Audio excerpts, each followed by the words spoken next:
Check, check, check. Check, check, check. Check, check. You're ready to go? No, we're just going to control it. Oh, okay, cool. Got it.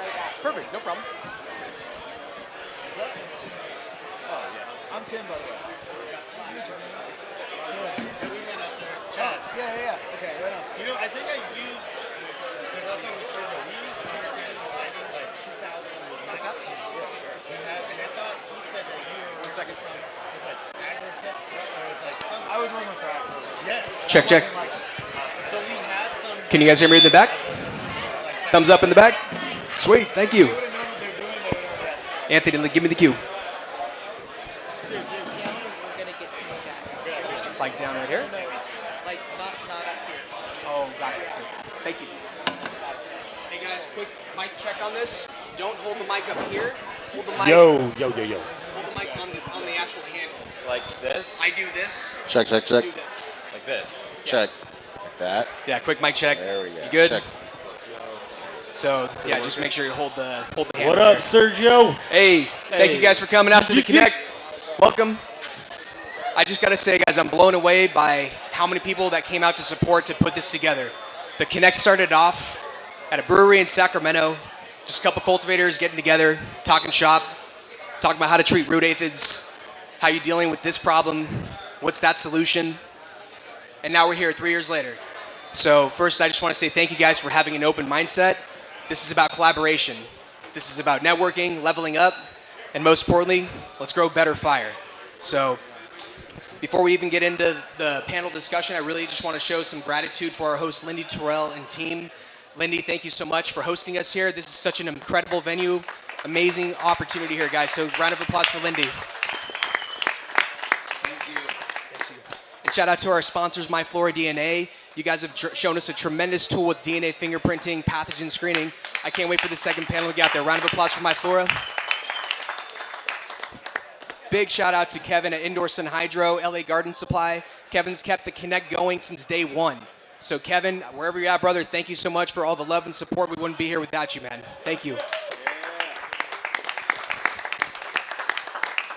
And shout out to all of our awesome booth sponsors over here. Thank you guys for being here, showing, activating, talking about product solutions, right? You see a lot of the same core category suppliers here. That's because we're bringing perspective. We want everybody to understand that there's also other innovative solutions out there, and most importantly, we just want to see what's best for us. There's not a one-size-fits-all for many, so that's why we're here. We're here to cultivate curiosity. So that's really what these panel discussions started off being. We just wanted to talk about certain topics and really understand different perspectives. For a lot of time, we haven't had a safe space to actually talk about certain things. So crop steering is one of those things that I think we've really adapted to, and I want to throw a shout out to the AROYA team for being up here because they've got an incredible show every Thursday called Office Hours Live, where they open it up to anybody who wants to talk in, ask questions about cultivation. You can even go into some pretty deep IPM discussions too on there too. So really cool. Jason, Seth, AROYA, thank you guys for being here. Round of applause.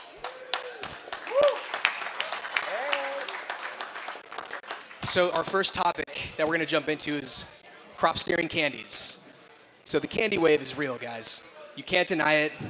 What the hell is a candy? It's a sweet cultivar, small bud trait. Pretty much the only thing in bulk demand right now in California. So what we're going to do is talk about crop steering and, most importantly, like how to manipulate. Start us off. Hey, everybody. My name is Joe Cimino. I'm a cultivator, currently based out of Boston, Massachusetts. I'm Seth Baumgartner. I'm with AROYA. I cultivated in Washington for a few years, and now I help growers learn how to crop steer. My name is Jason Vanleuven. I'm also with AROYA. Came into the industry doing electronics and automation stuff. I found myself here 5 years later doing some really cool things to go around the country. My name is Sean Curtis. I'm a residential OG on Instagram.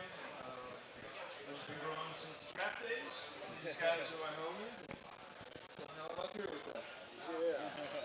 Hey everyone, my name is Korched. Mo creates dope shit on Instagram. Here with AJ's Flower and Graham Cannabis, Montebello, California, and Tulsa, Oklahoma. crop steering consultant, data analyst, and SOP connoisseur. I may have to steal SOP connoisseur. Like, that's pretty good. I'm Tim Kroll. I go by Bobby Back on Instagram. I'm also here representing FAVEN under Canopy Lighting. So I'm your guy for any kind of close Canopy Lighting questions you guys may have. Hey everyone, I'm John Butcher. I'm a cultivator, formerly with Megan and Kush, now with Full Spectrum Group. Been cultivating since the late 90s, early 2000s in various sizes and with different kinds of teams. I really like to focus on research and development, genetics, kind of putting the data to the grow. I'm really thankful to be up there with all these guys and live up to all that. I'm Chad Saloon, the Director of Cultivation for Megan and Kush, aspiring cultivator, student of the Canopy Management. Thank you so much for being here.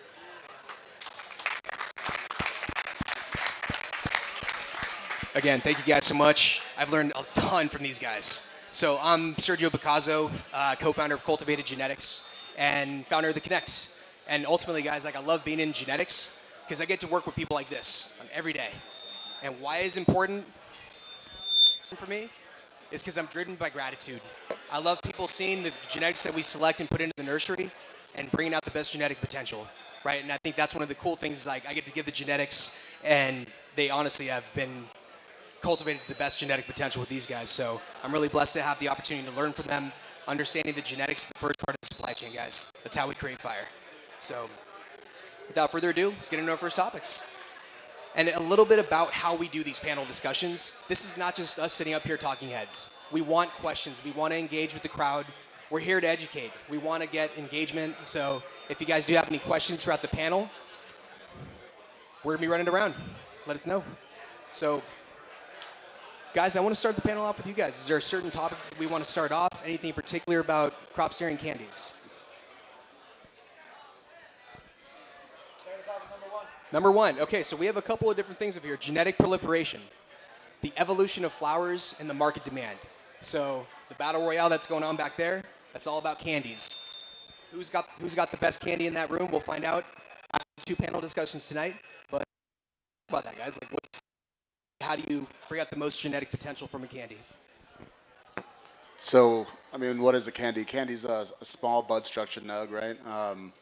What I have found out in the last year, and I started with grape gas that we got from Cultivated, is that typically with, strains that, yield a lot more and have a bigger conier shape, you can give those 1 to 2% vegetative shots throughout the day multiple times and really beef them out.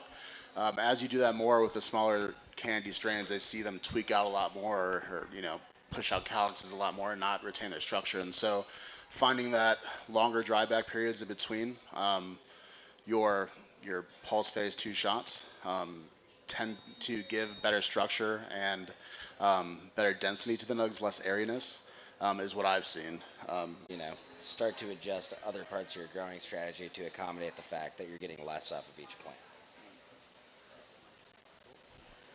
A lot of good things, right? So she could be finicky, right? So we have to understand how to dial it back at some points, how to avoid bulking.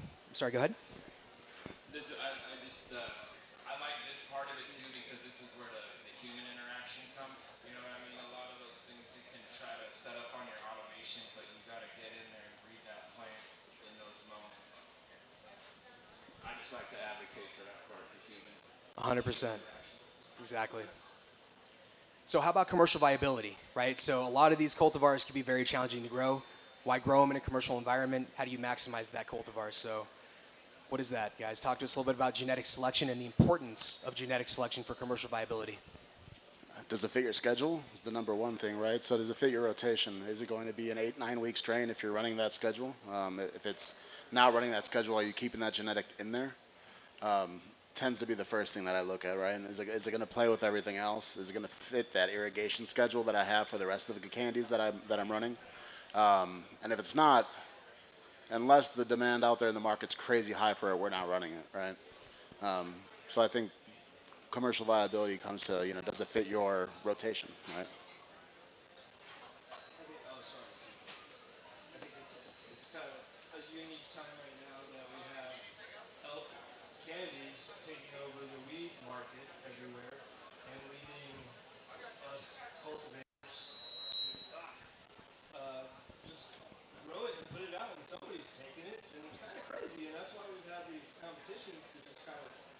not poke fun, but kind of poke fun at like, hey, we're all growing this, we're all ready for a competition right now.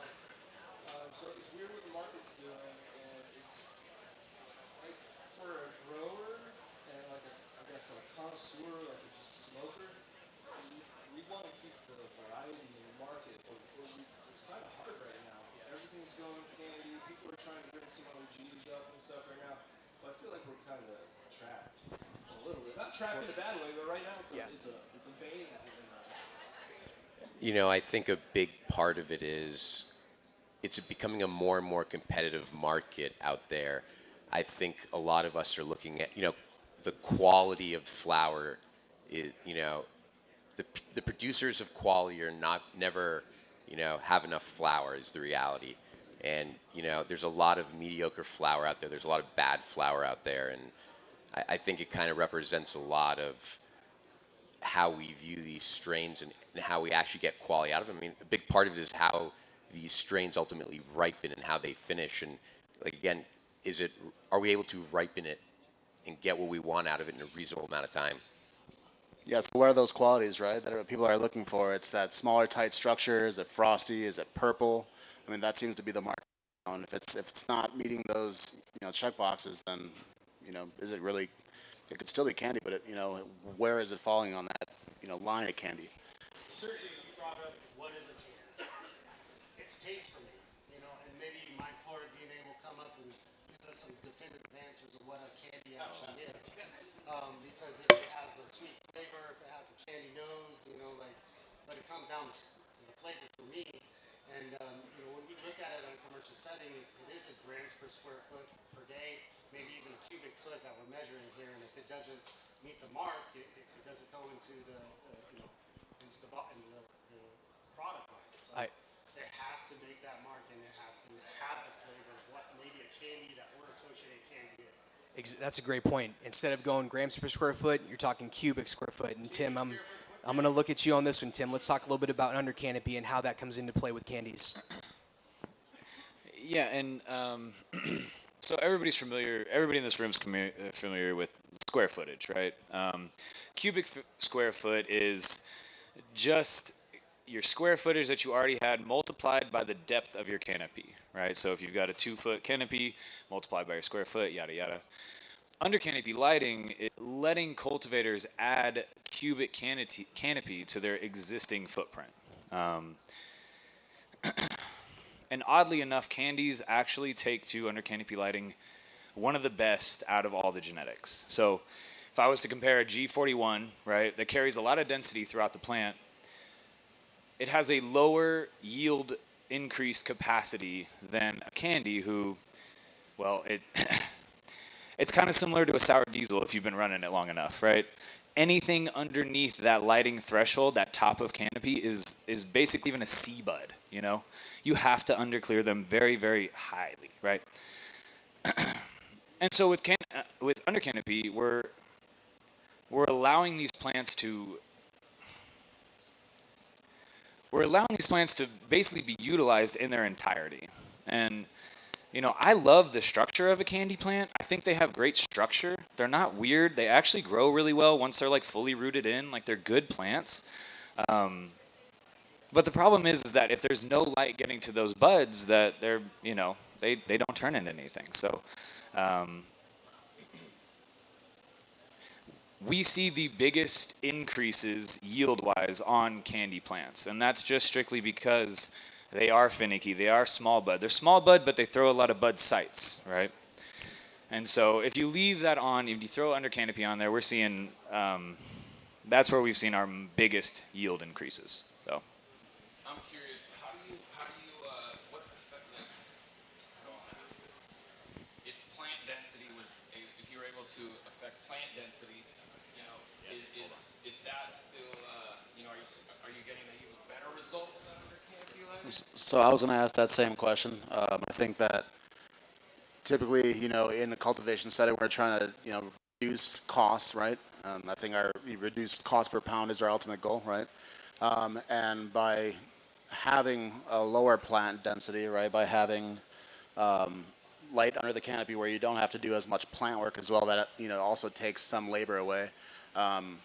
have you seen a difference in, I mean, lower plant count and also higher yields, correct? So the way I look at it is a tier height type of thing, and that deals with plant density. The smaller tier height we have, the higher plant density I actually like because I get smaller plants in maybe smaller, less branching out the top, you know, and not bigger, bushier plants.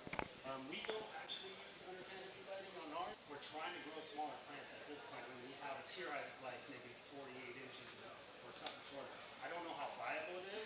I want to try it, you know, like this is something that I think we're all getting into. But that's something we work at Kush and Maven hard on is looking at how tall we're going to grow these plants, our lumens at the bottom of the canopy, because yes, we want to purple up. If we're purpling up at the top, we want to purple at the bottom. And I think that's a big thing with under canopy if we get a kind of the same flower from up top to bottom. Yeah, your light intensity drives purple, right? Exactly. So this question turned into two things, right? We're talking labor now. So underclearing, right? So we're no longer underclearing. So the best case study I was able to apply was a 750 light facility in Sacramento. Basically stopped underclearing and instead shifted to more a strategic de-leaf. They were able to reduce labor costs 22% facility-wide, right? And then you bring in the purple factor, right? So now we have green A's and purple A's and green B's and green and purple B's, right? So we're talking color, density, and uniformity bud structure-wise throughout the entirety of the plant. So the labor on the back end from sorting, the loss in revenue from a green bee bud to a purple bee bud, right? We're talking, we may talk in $100 or $200, but those are massive percentages when we look at our back end. Huge soft cost reduction. Huge. And so So the purpling effect is actually it's actually like I consider it like a secondary effect, right? Everybody's like, what's the yield? And I'm like, the yield's great. It's going to be there. Like, don't even worry about it. It's 25 to 35% almost every time. But the purpling effect and how quality this is, and with FAVEN, we're spectrum balancing as well, right? If you're running HPS rooms, we're not throwing in the same spectrum underneath. We're throwing a more metal halide, a more like old school tech to it. And what that's doing is it's bringing out the terps, it's bringing out the cannabinoids, and it's also getting you your increase. So we're also like, because I'm a cultivator, I've been a cultivator for 15 years, we have to maintain our quality and push our yields because yield is driving our cost per unit down. We have to key into that. Lighting, right? Most full spectrum lights that you're running in your facility are 40 to 50% red. That's not enough, right? That's why your buyer can tell the difference between an HPS pound and an LED pound, right? And that's real in Northern California. And so under full spectrum LEDs, we're throwing 80% red, right? We're bringing that red spectrum in to really make sure the plant has a fuller spectrum in its entirety to produce.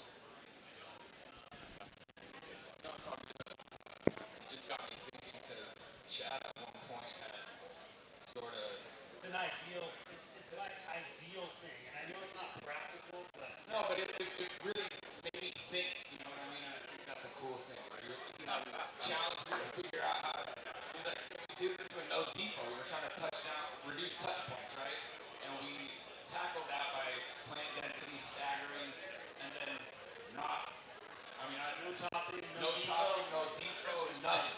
I was actually surprised by the results. It was a smaller plant count, but we got huge buds all the way down, and it colored all the way down, and it really makes me fascinated with the under canopy lighting, and we're pulling that off. Would you guys find out? What you guys found out the best plants per square foot turned out for you guys would be? It's different for each room. It is for sure. It's always Look, for candies. I told these guys like sometimes you don't have to depot. Closer. We do. We had to pick it though. We didn't just do it. Half a plant per square foot has been something that we've been hitting. So when we look at like what it's going to be on tier height, that's going to matter. All these analytics prove it, and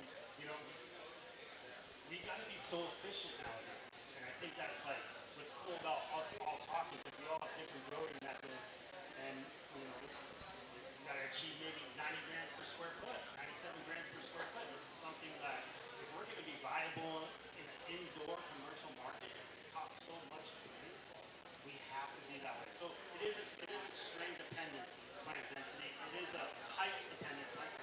100%. For us, so you guys are two-tier.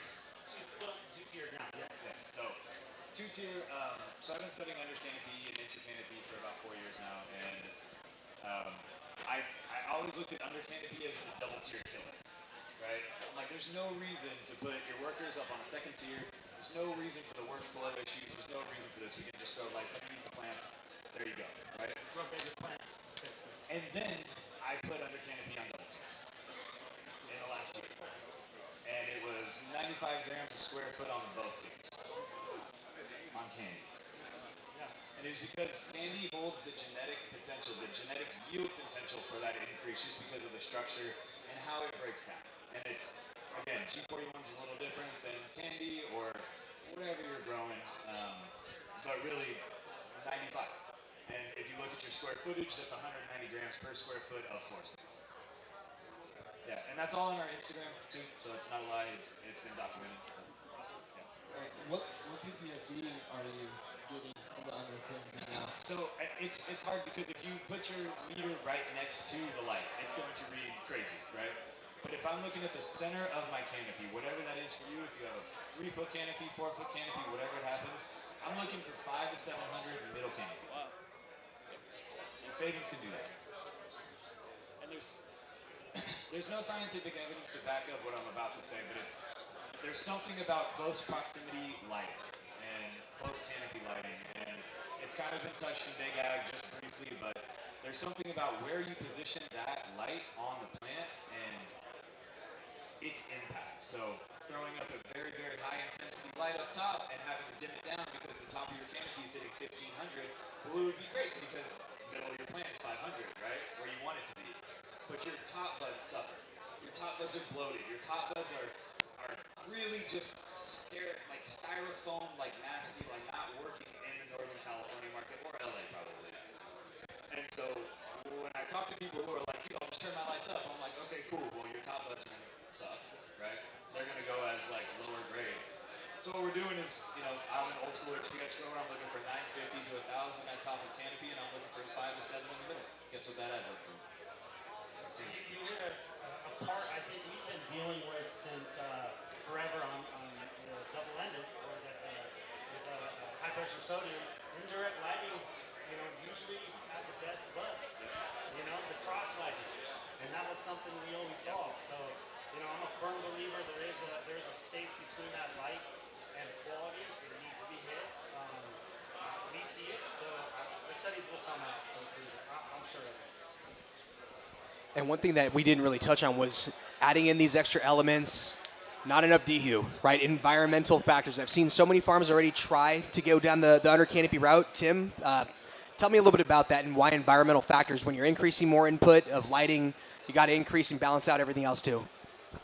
Yeah, I think everybody in here is a cultivator. Understand that you introduce something new to your room, there's going to be 3 or 4 things down the line that change, right? It doesn't matter what it is, it's going to change.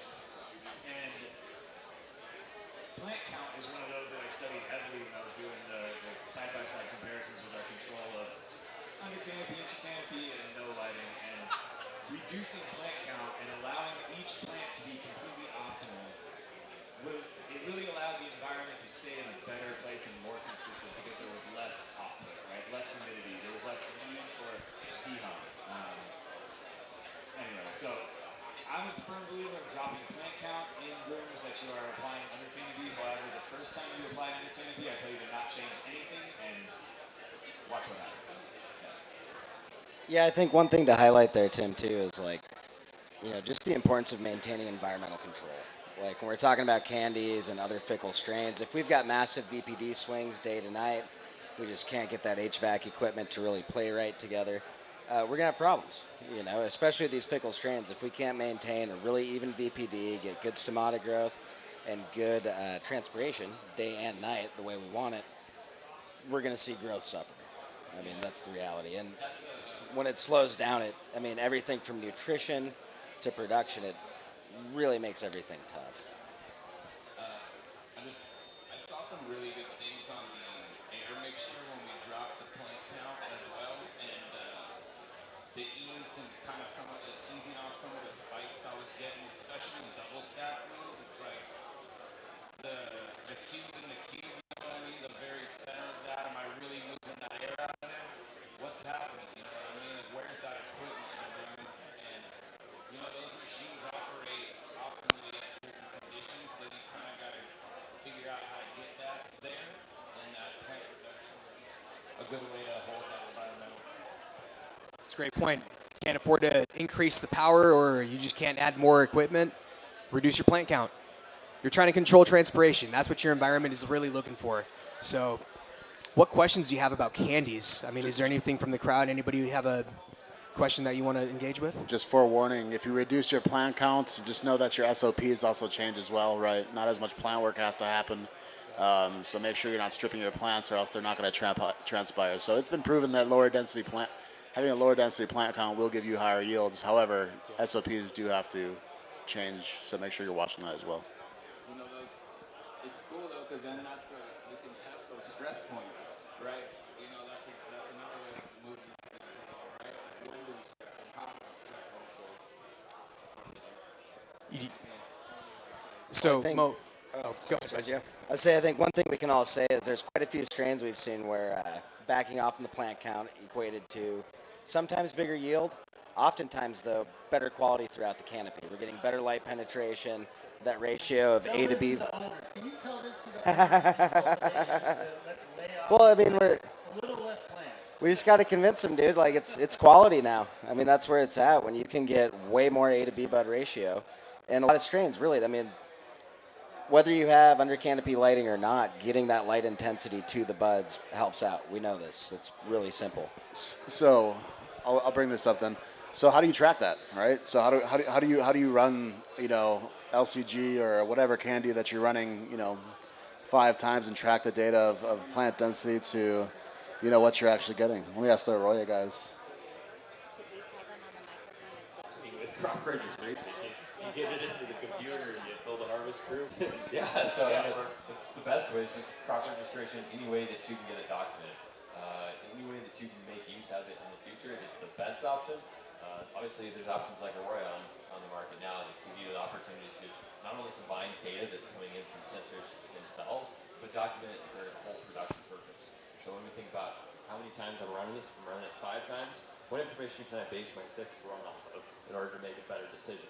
Is it that plant density that we're looking at?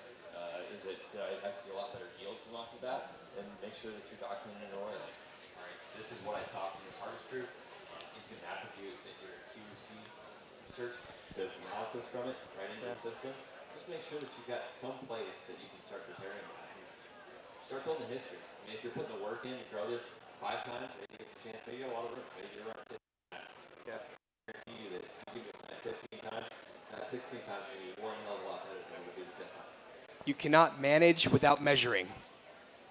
Exactly right.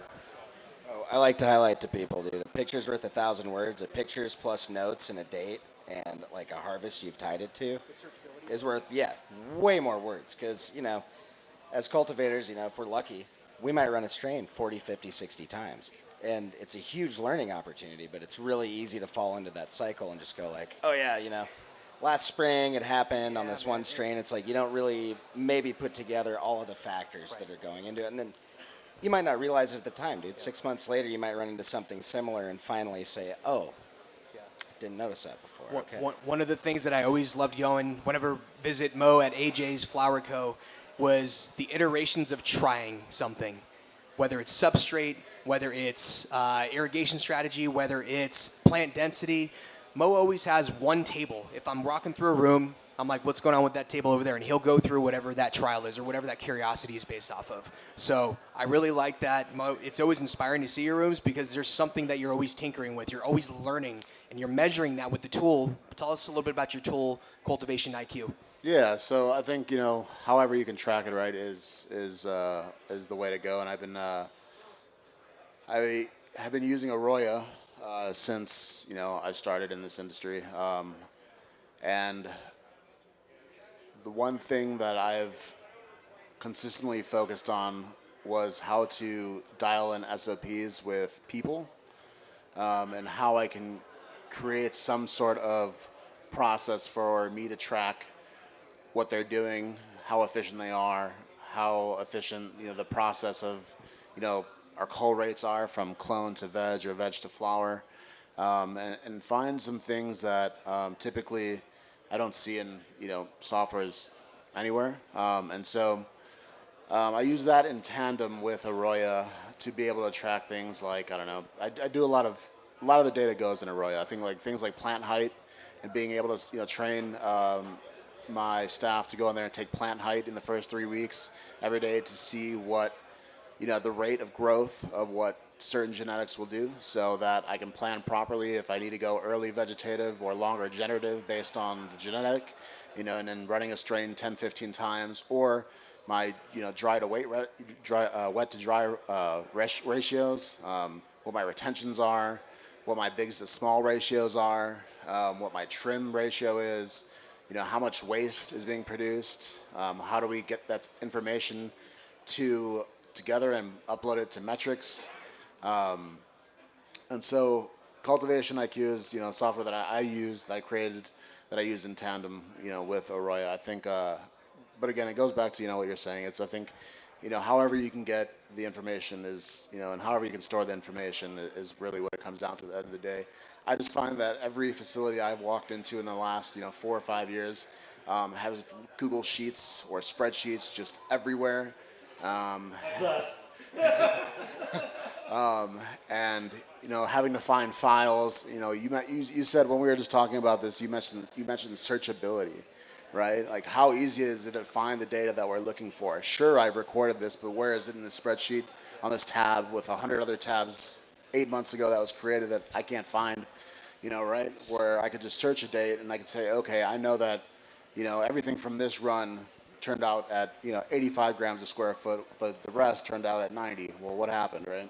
Especially when we're going through pheno hunts. I love going through the pheno hunts. I got 60 to 70 different agronomic traits I'm trying to research and study, and I want to go back and reference those. So when I saw what Mo built, I was like, shit, dude, let's build something for actual pheno hunting. This tool is fucking amazing. I love it because it's searchable, and it's encompassing all the stuff we're doing in AROYA too. So it's a supplementation to help with the added things. And I think Mo, your team leadership skills have showcased why you're up here in this panel. Thank you, you've done a lot, man. And seriously, it all starts with people doing what they love. Cultivation is about passion. We're serving the plant. So if you know that you're getting shitty work out of your associates that are in the farm, they're probably not happy. Why are they unhappy? Maybe they're doing something they don't want to do. Check with them. Quarterly collaborations. Talk to your team. Like, understand what really drives them. Why the hell are they in that farm? Do they want to be in there 6 hours a day defoliating? Yeah, I mean, one of the things that I think is a key essential part to the business is obviously the people, right? Like your team is everything, right? The plants are going to be a reflection of the team, and so if your team in there is miserable and working overtime and don't get the benefits of the breaks, and your plants are going to reflect that. And so one of the things that I've done in the past, and I've done managing teams for a long time, is doing quarterly reviews, monthly reviews, or 3-month reviews, give feedback as to their performances, and also set goals, right? And make sure that there is some ability to grow, right? The goal for anybody on our team is to surpass, myself, right? I don't want to at any point keep anybody that's working with me to stay stagnant. I'd love for them to do better than I ever do, right? And so I feel it's like my duty as a leader in the building or in the industry to ensure that people have the knowledge and the SOPs and the practices and what they have to grow. And so I put the emphasis on people, and your plants will reflect that. I want to second what Mo was saying there. One of the best things that you can do to help yourself, help your company be successful, is help provide the resources that people around you need to get better at what they're doing. Whether that's knowledge, whether it's tools. Just if you're someone like me, build a tool that makes the process faster. And then you're empowered. You get empowerment from that tool providing, man. That's it. And then you actually might get excited and build the tool better next time. And then you get faster and faster. I might end up just sharing resources. Like, go check out Sergio's events. Go be better at what you're doing. That cheesy tagline, "Let's grow together," is not up there just because it's a tagline. We literally are growing together right now, guys. That's why we're here. Well, one thing that I've implemented in any grow that I've worked with is a weekly gratitude meeting. And I think for anybody that's managing or ownership of a team in this industry, I think it does a couple things for you. I think one, it gets your team together. So we always talk about what we're grateful for is the first thing. So I'll ask everybody on the team on a round table what they're grateful for. And then the second thing I'll ask them is what they would change about working together, right? So what changes would they make? And for us as leaders, it's a really, really comfortable and easy way for people to get feedback as to how you are doing as leadership in the building, right? And so I really, really highly suggest that you go and implement that with your teams as well. And you'll be surprised at the things that you'll hear from your staff, whether it be what they're grateful for or what they would change. Yeah, I think that's one of the best cultivation questions I was ever asked. What are your goals? And I didn't have an answer initially. You know what I mean? And then as you start to set those little ones up, you'll really start to see the change because you can knock those little ones out, make changes, and then if you are leading a team, you know, you gotta turn these guys on, you know? And if you can do that and someone believes in you and they have goals and they realize they have goals, when a bunch of people are trying to achieve their goals together, it's really powerful. You know, I think company culture is important in any company. I think it's critical in cannabis, and I think cannabis culture is very nuanced, and big part of it's being real, authentic, and you know, again, I think growing it, you got to be passionate about it. There's a lot of shitty days and a lot of long days, and you know, every once in a while you get a good crop, and you know, but you keep going back into it, you know, and again, I think it's so important to have the right team, the right culture to build towards it. Or, you know, the most successful companies I see have great company cultures, especially in cannabis, for whatever it's worth. So. Yeah, that actually brings up another leadership trait, and that is like, get in your coworker's shoes every once in a while. It's like, for me, I came into the industry probably from a little bit different culture, and it took me a while to get adjusted. I think it only took me a few rounds of de-leafing and like 2 days in the turnaround. I had the culture on lock. What it would take. Get in your employee shoes. Get in your employee shoes, right? Not just your coworkers, get in your employee shoes. What's it like for them? You know, how does the day look like for them, right? How can you make that more efficient for them, right? Because the more efficient you can make that for them, the better it works out for you, right? So, sorry, Sean. No, it's all good. Oh yeah. After you're done, I'll ask the question. It's interesting to hear all my good friends up here talk about just kind of a different way to implement leadership and structure, and to come from such a different time period where there's just fools showing up partway through the day to water plants once a day. And I kind of have like an aversion to it, but I know it's what is needed and what the market's going to right now. But it's just interesting. It gives me a feeling. That's why I just had to share it with you guys. I feel weird about it. So I wanted to ask the AROYA guys, like, because I don't have your equipment, and there's got to be rootable tools that we use to grow. We base ours off a runoff percentage, and I want to ask you, is that as useful, or can we use it in conjunction with moisture content and maybe be better growers? Or is there anything that's going to give us data off the runoff percentage in the works? I don't want to speak for the AROYA guys, but I think the way that I really view AROYA, it gives you data. It's as good as like a thermometer. We use the thermometer, you know, if you walk into a room, you know if it's too hot, too cold. Like, it's at the end of the day, though, we're still having to manipulate the environment in a way to get the desired responses we want. And I think AROYA just gives us more insight into those decisions and what we're actually trying to do. Again, you're still having to make those decisions and get those results you want at the end of the day. It's just, for me, about being able to do consistently, and I think getting a better understanding of what we're actually trying to do and to achieve those responses. I want to take that just. I was going to say, I got to encapsulate this one real quick. I got a good saying. I've been saving it up. All right, go. So horticulture, whatever you're growing, is half science and half art. you can be smart and suck at growing. You can be great at growing and suck at science. But like the best balance is learning how to apply, any kind of number you can put on anything and make it effective in how you translate that into what you do. So having more technology just gives you more tools. And I think the biggest thing is replication, because what we're seeing with a lot of things like candies is sometimes you got to get a little creative with your growing strategy to get what you want out of them. And if you do that, you've got to be able to repeat it. And the more ways you can measure it, the better you can be at repeating it. Yeah, and just to kind of give some details on there, I mean, it's about like resolution. Like, how much time do you have to get enough data points to truly attribute what's going on in the room? And you can make some great decisions about how you guys are doing it. And it obviously shows in the fact that your product is fantastic and you guys are sitting up here. But if you can get a higher resolution camera, you can get a farther shot away, you can run more plants, and you can run plants better. It just kind of comes down to, all right, what am I doing with my time? And based on that information, how much decisions can I make? So I've been really, really adamant about having runoff checks incorporated with Cultivation IQ and using AROYA at the same time as like crop steer for multiple facilities. I can say that one thing that you'll have an advantage of with AROYA is that, let's say for example, you're looking at a room with 18 zones. One of those zones didn't feed. You may assume that it didn't have runoff.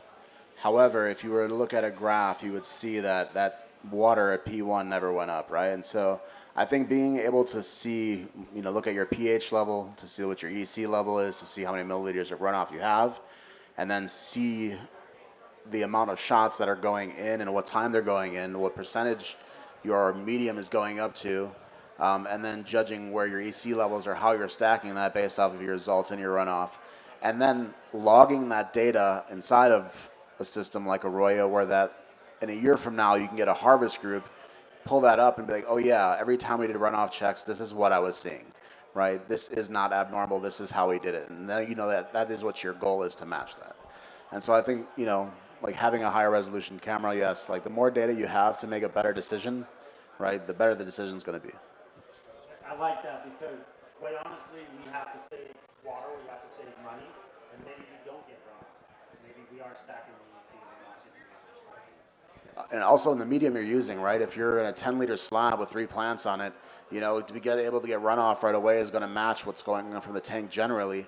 But if you're in CoCo, it's not. So depending on the medium that you're also running, right, that also is a huge difference as well. Especially Rockwool with the channeling and not really saturating. Right. What questions do we have? Right over here. Name and where you're from. Jeremy, Las Vegas. Super glad I came tonight. This has been a really great panel. In terms of the irrigation topic, do you guys have any notes for us on like inducing dissolved oxygen levels? It'd be interesting to hear a little bit more from that angle. This is a funny thing because I just read a study on Rockwool on DO levels, and I got to share it with Sergio, but they actually had a higher production on a lower DO level in the medium. And it was, maybe it's flawed, you have to look at the study, but Sergio can probably answer this a lot better. It's a great question because dissolved oxygen, ORP, oxidation reduction potential, right? Initially, we're talking about pathogenic pressure suppression, right? We don't want an unhealthy root zone. Shout out Hygrozyme for teaching us about something called High Clean a few weeks ago in Sacramento at the Connect, because that was one of the things that I love to talk about is dissolved oxygen. I run a deep water culture nursery setup, which means it's a soilless medium. It's just got water circulating throughout the root zone.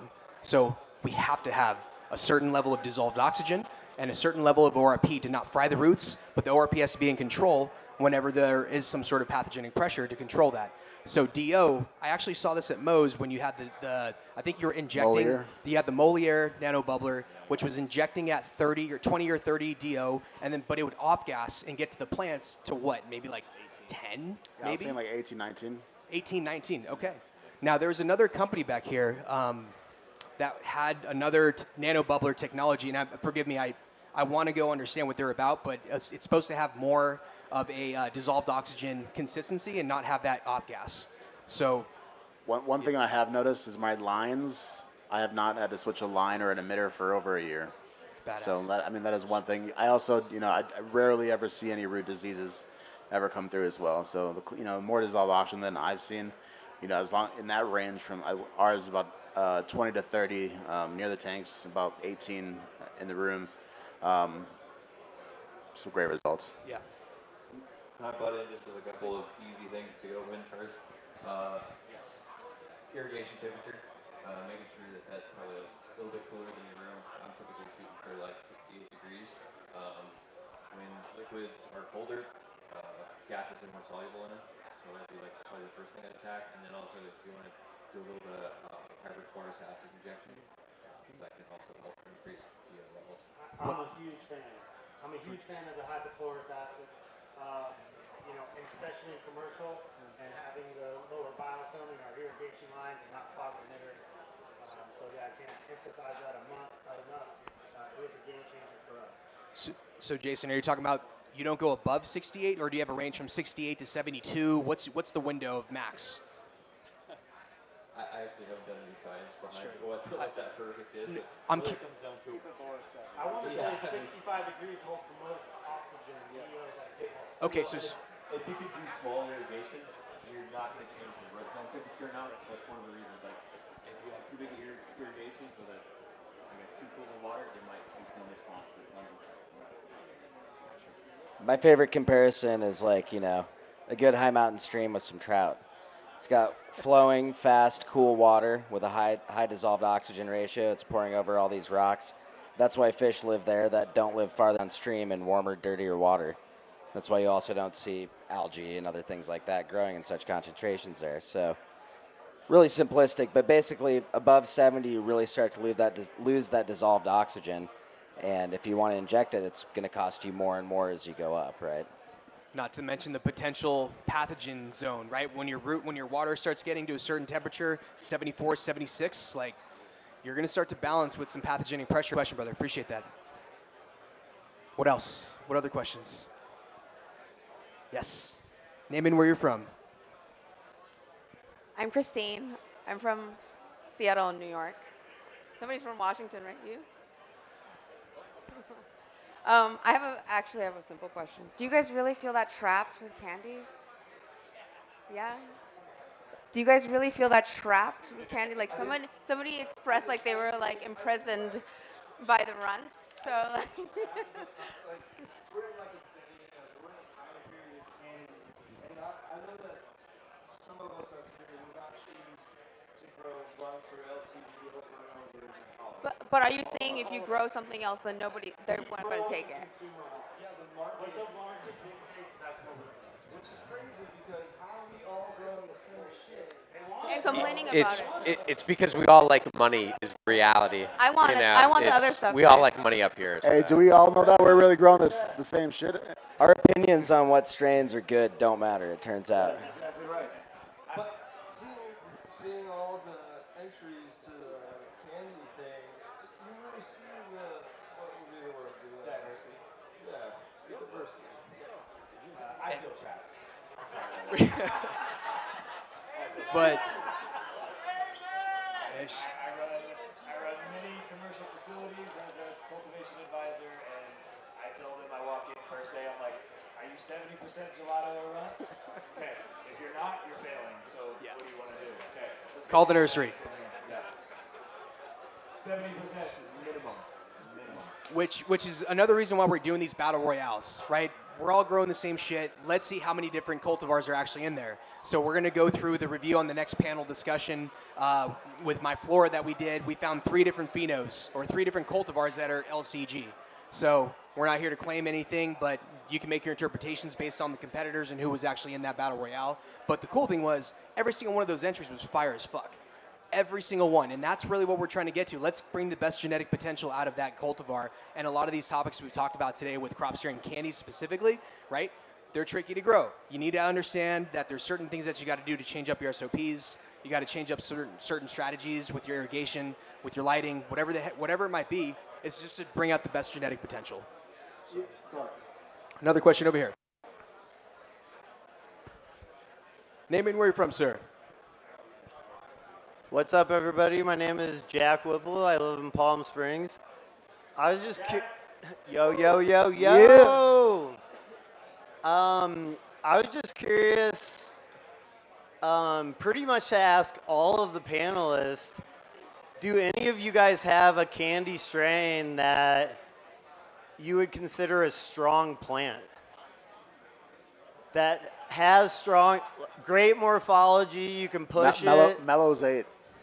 And it's not weak and flimsy, and you got to play with it and do all these crazy different things. Well, we've got the finest LTG cut, and it's pretty healthy. It's pretty healthy, so I'm happy. I'd say the Mellow's 8 from Compound Genetics.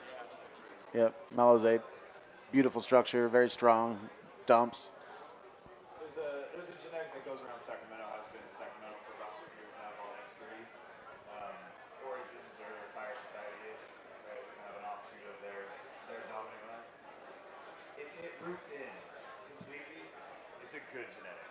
It has great strength. And you can actually get it to throw down, but it has to fully, completely root in the entirety of the pot. I mean, complete colonization root-wise.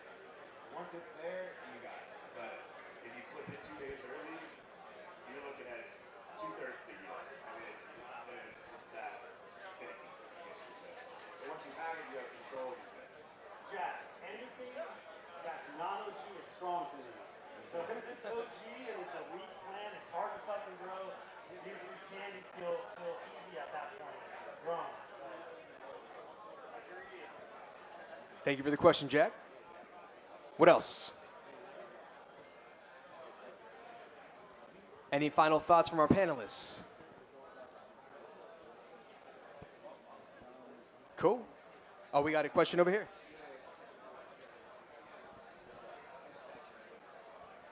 Name and where you're from, sir.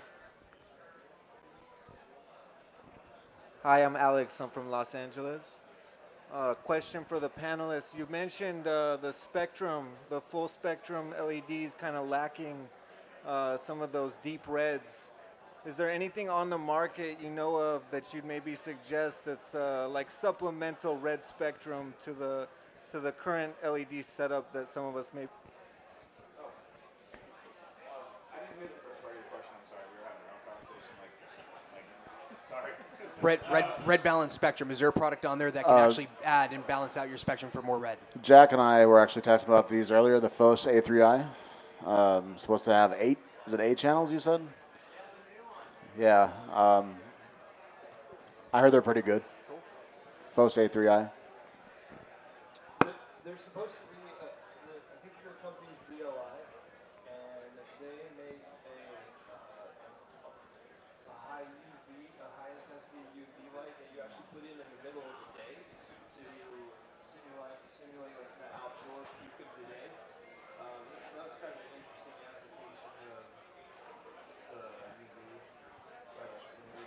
DLI, check it out. It sounds cool. Dutch Lighting Innovation. There you go. Cool. Alex, did we get your question there? Cool. One question here. Name where you're from. Devin from Michigan. So when you have all these tools and you're approaching bringing new genetics in, what kind of approach do you take to what are the main factors you're using to vet a genetic, or how are you what are you manipulating first? How is that approach with those tools? There's kind of 2 questions, and then one is obviously the vetting the new genetics, and that comes down to how does it go out your door? Kind of what we're talking about, we're all growing what sells, not necessarily what we want to be growing.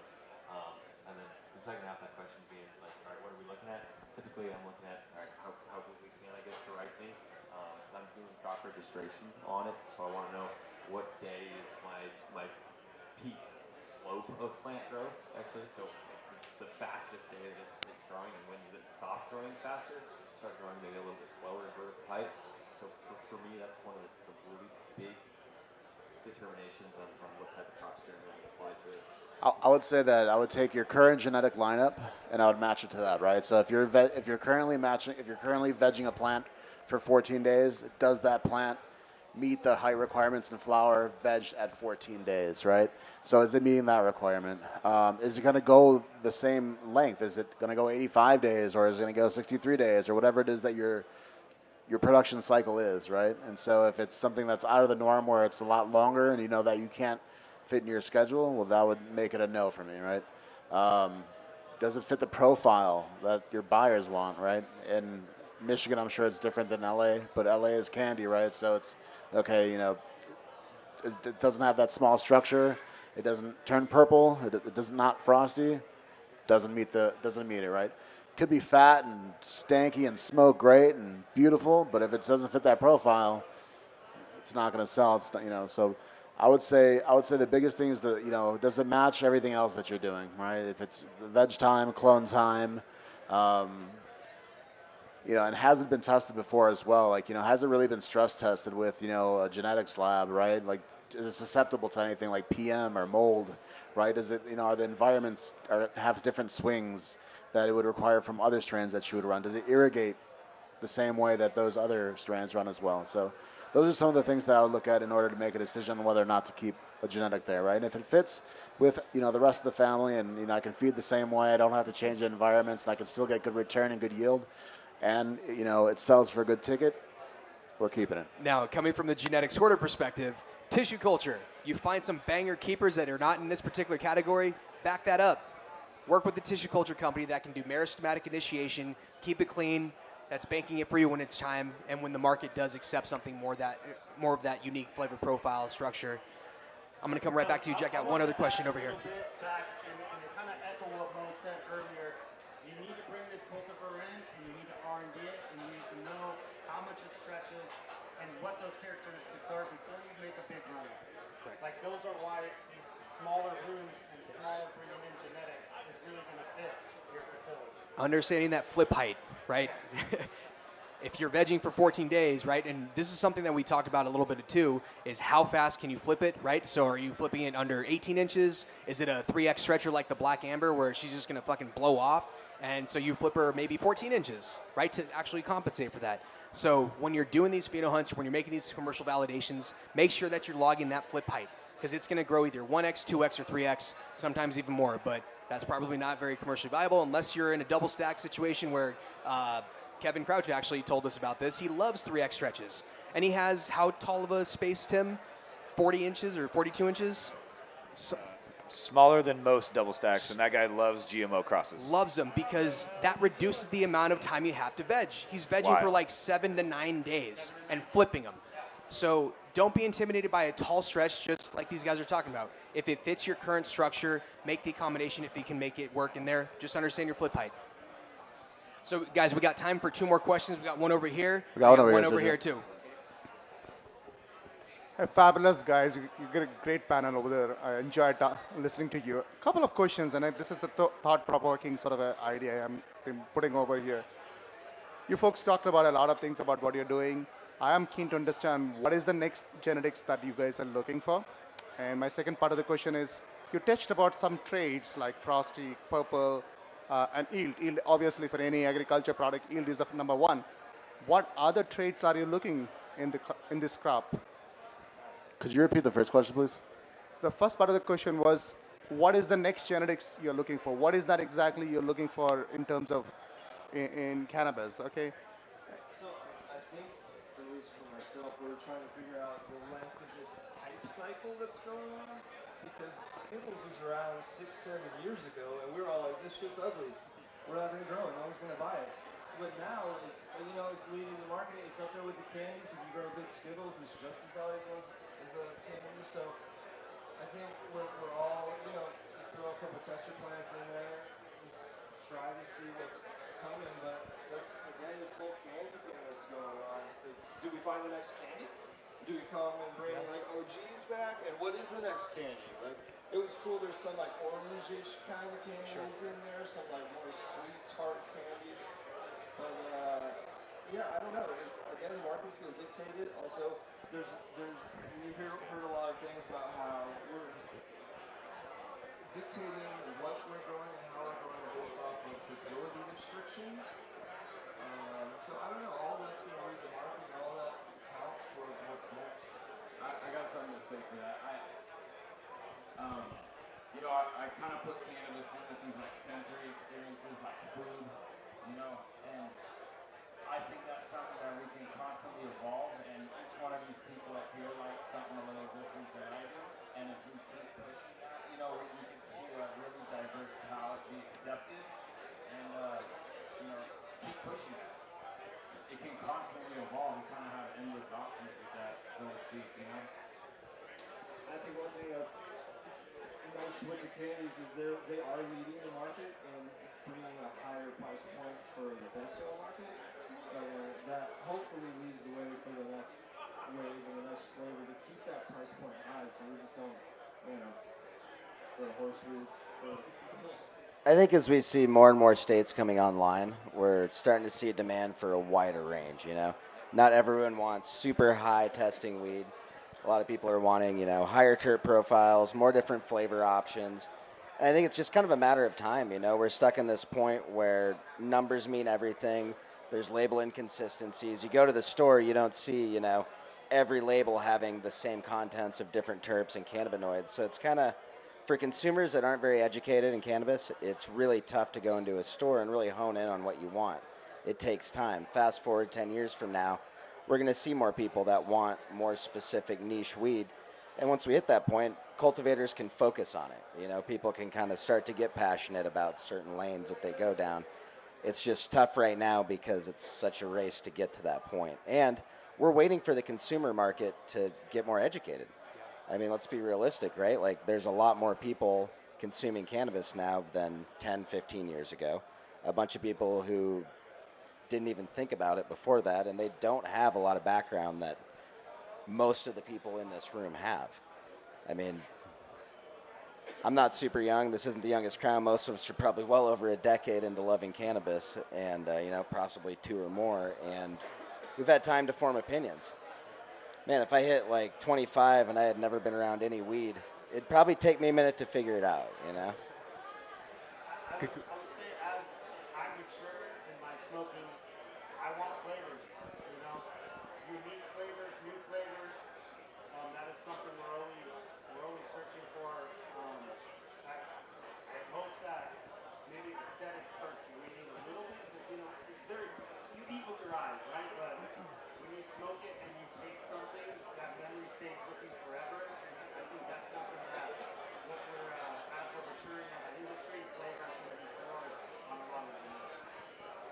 Ajit, that's a phenomenal question. I love it because it creates so much curiosity. Everybody has their own formed opinion of that, so thank you for bringing that up. So guys, we got one more question from Jack. I was going to ask almost the exact same question. You know, there's all these eras. So we went through the OG era on the West Coast while the East Coast was in the diesel era. Then kind of like the gelato runs. Now it's, and in that category is like candy gas, and now it's candy's different than candy gas.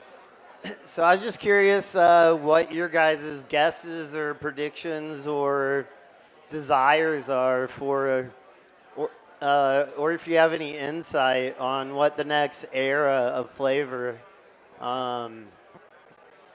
might be. Whatever I want if you have a good brand.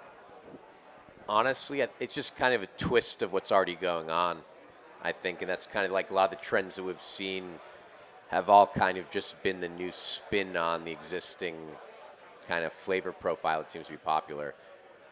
You know, where we are, and I think in our like the gene pool, I think it's going to be really hard to find like a new terps.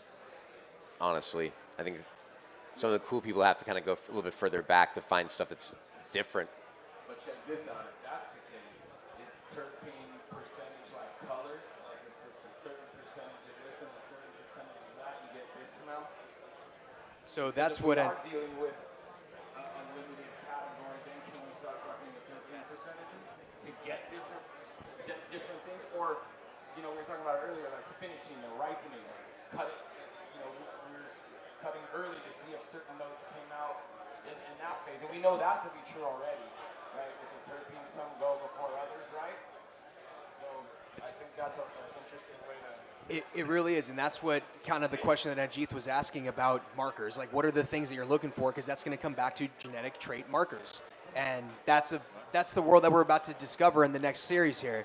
So, talking with my Flora on the next panel, thank you for bringing that up, because that's exactly why we're trying to figure this out too.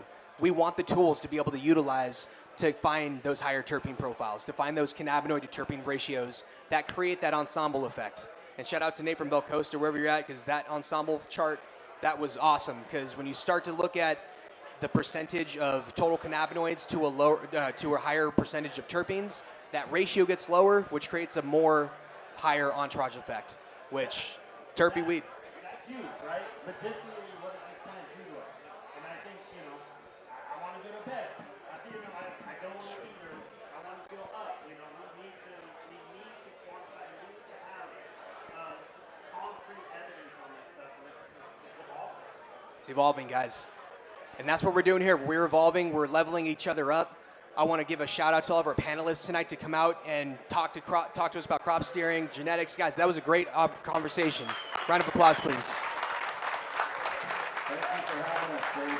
Appreciate you guys making the time to come out. Hell yeah. Guys, that was panel. Thank you guys again. I really appreciate you. We're going to take a quick 10-minute break. Hey, thank you, Sergio. Big shout out to you. Hey, fuck show. Love you guys, for sure. We're going to break for about 10 minutes. We're going to come back up and fire up the next panel, and we'll talk to you.